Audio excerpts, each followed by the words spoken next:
Mr. Speaker, we discussed this bill in the Appropriations Committee, and I object to one particular aspect of it, and it's the aspect that directs the Attorney General to post on the Attorney General's website certain data having to do with the use of force by law enforcement.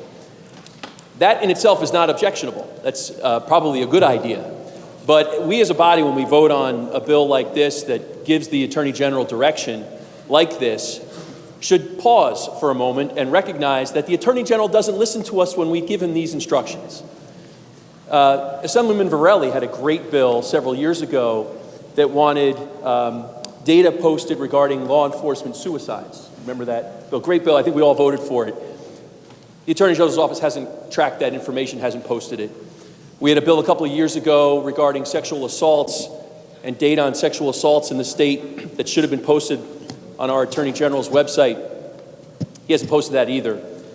We had a bill, we all unanimously voted for it. I sponsored it with Senator Dignan, that would have tracked the civil asset forfeiture acquisitions by law enforcement across the state and required the Attorney General to post that information in a usable database.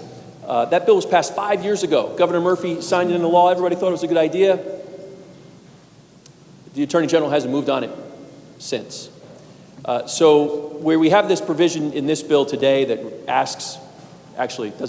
directs the Attorney General to do something, we as a body should recognize that this Attorney General doesn't care what we say. There's a reason why Democrats and Republicans in this state are calling for his resignation. He is under fire for good reason, because we have the top law enforcement officer in this state not respecting the law, and not respecting the law put into place both by Democrats and Republicans. It is an affront to us, Mr. Speaker. I'm going to vote against the bill because of that, not because of the other good measures that this bill suggests, but because once and for all, this body needs to send a message to the Attorney General that when we pass a law, we mean it, and he should follow. Thank you, Mr. Speaker.